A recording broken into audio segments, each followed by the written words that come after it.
नमस्कार विद्यार्थियों। सरकार के 3 अंग होते हैं, कार्यपालिका, व्यवस्थापिका और न्यायपालिका। कार्यपालिका और व्यवस्थापिका के बारे में हम पढ़ चुके हैं। आज हम न्यायपालिका के बारे में अध्ययन करेंगे। सरकार के तीनों अंग वैसे महत्वपूर्ण होते हैं, लेकिन कुछ विद्वान ये मानते हैं कि न्याय विभाग सबसे महत्वपूर्ण अंग सरकार का माना जा सकता है, क्योंकि जैसा कि गार्डनर ये कहते हैं कि जिस समाज के अंतर्गत समाज या राज्य बिना विधानमंडल के रह सकता है, लेकिन बिना न्याय विभाग के तो सभ्य समाज की, सभ्य राज्य की कल्पना भी नहीं की जा सकती है। न्याय विभाग सबसे महत्वपूर्ण, जैसे कि एलन बार्न ये कहते हैं, न्यायाधीश और न्यायालय समग्र राजनीतिक प्रक्रिया में महत्वपूर्ण पहलू होते हैं। इसी प्रकार जैसे मेरिट ये कहते हैं कि सरकार के जितने भी कार्य है उसमें न्याय का कार्य सबसे महत्वपूर्ण माना जाता है।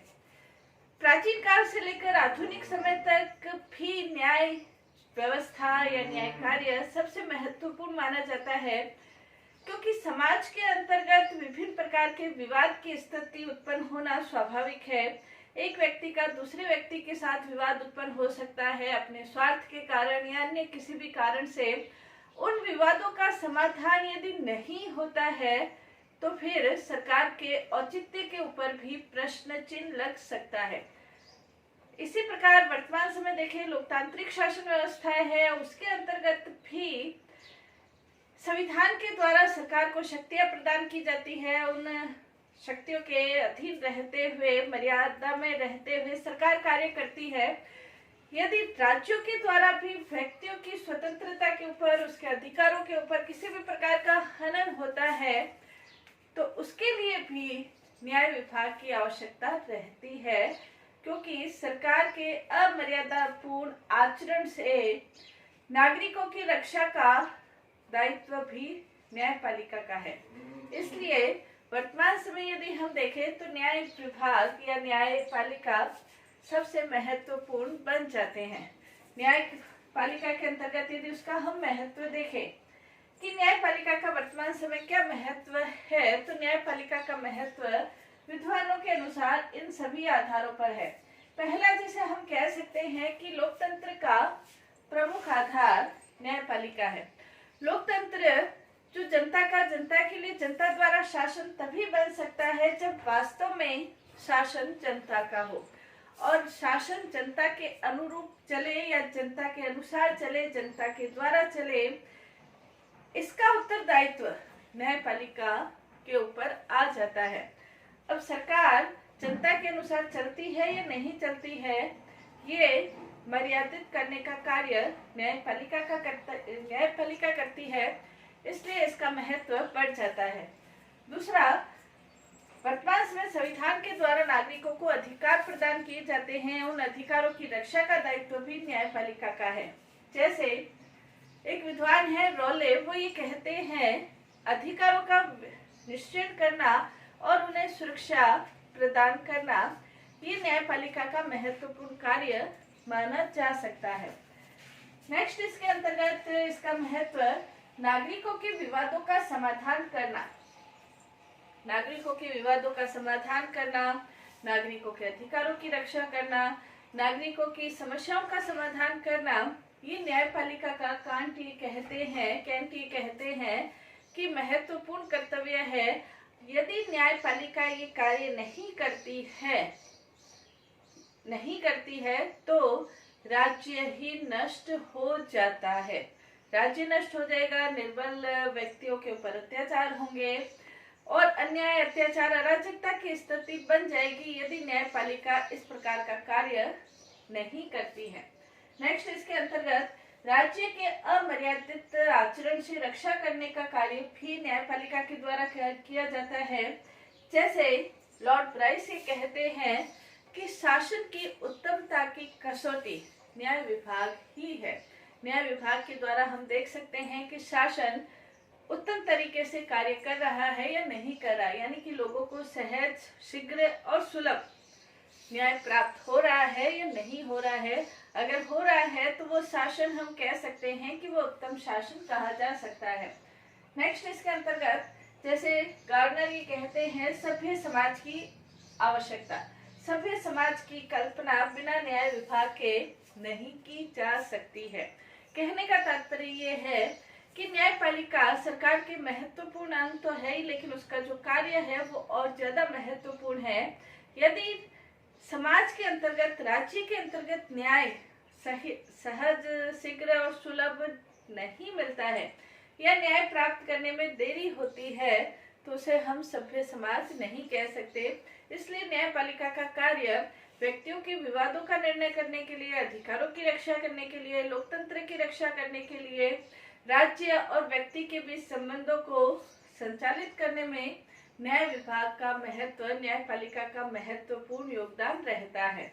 जैसे ब्राइस ये कहते हैं कि यदि न्याय का दीपक अंधेरे में बुझ जाए तो कितना अंधेरा होगा उसकी कल्पना भी नहीं की जा सकती है। तो न्याय विभाग एक ऐसे प्रकाश के समान है जो पूरे राज्य को प्रकाशित करता है। तो न्याय विभाग के क्या कार्य है, अभी हमने महत्व पढ़ा।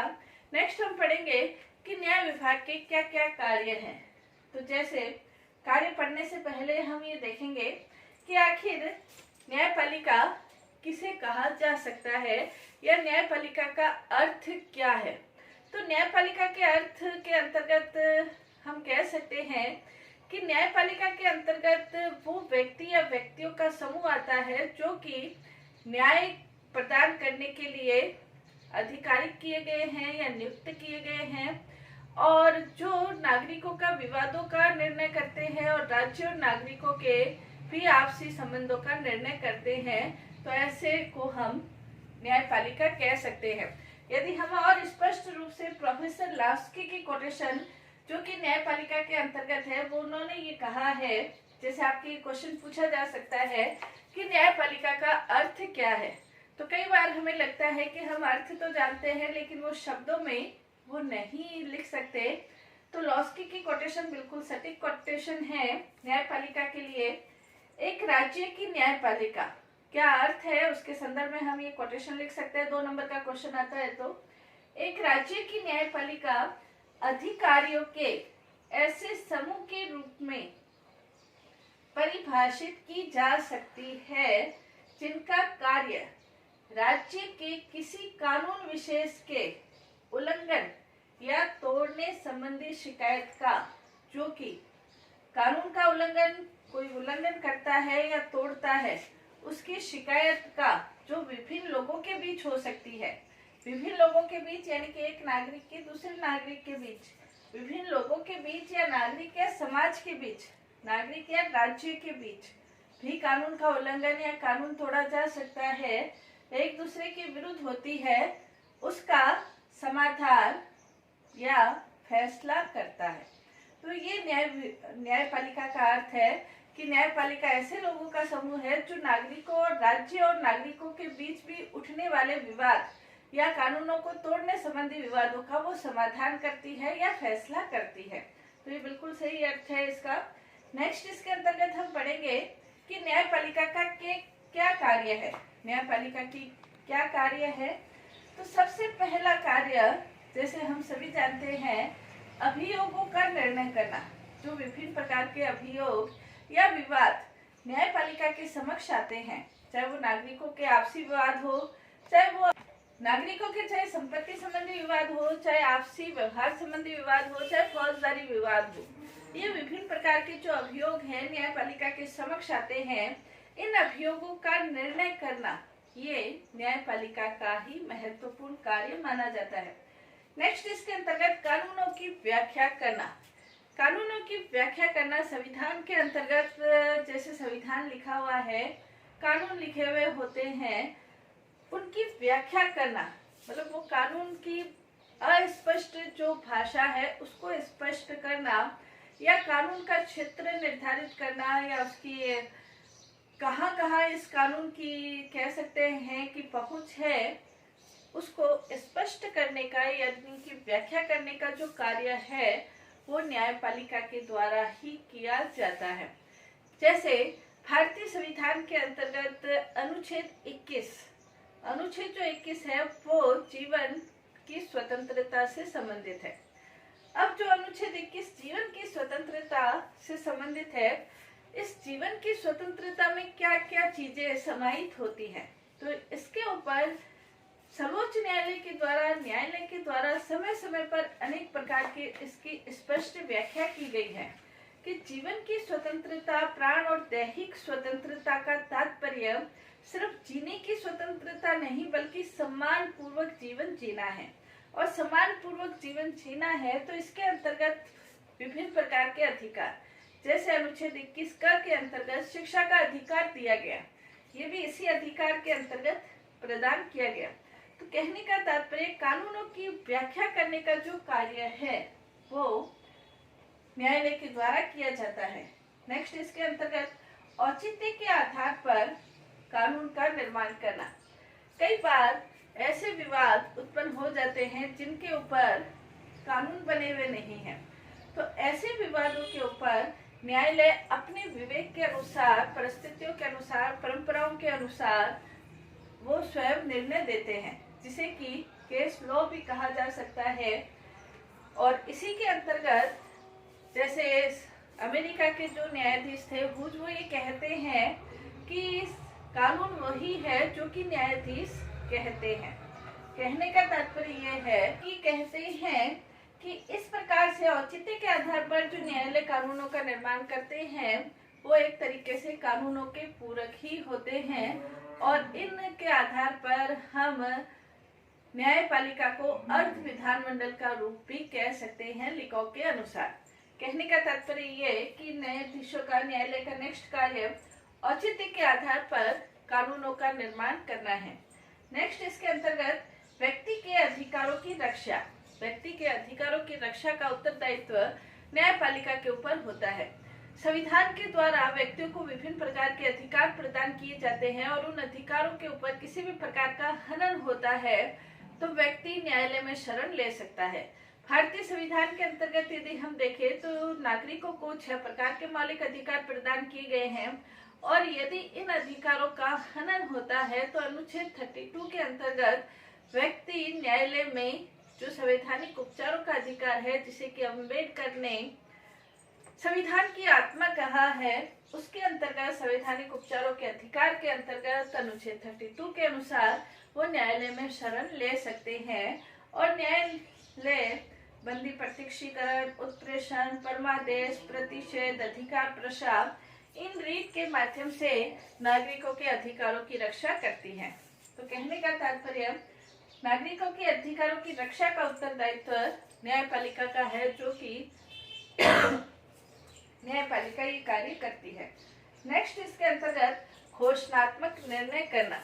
कई बार ऐसा होता है कि विधानमंडल के द्वारा जो कानूनों का निर्माण किया जाता है, कई बार दूसरे ऐसे कानून होते हैं जो दूसरे कानून बनाते हैं, तो ऐसा लगता है कि ये जो कानून है वो पहले वाले कानूनों से विपरीत दिशा की ओर जा रहे हैं।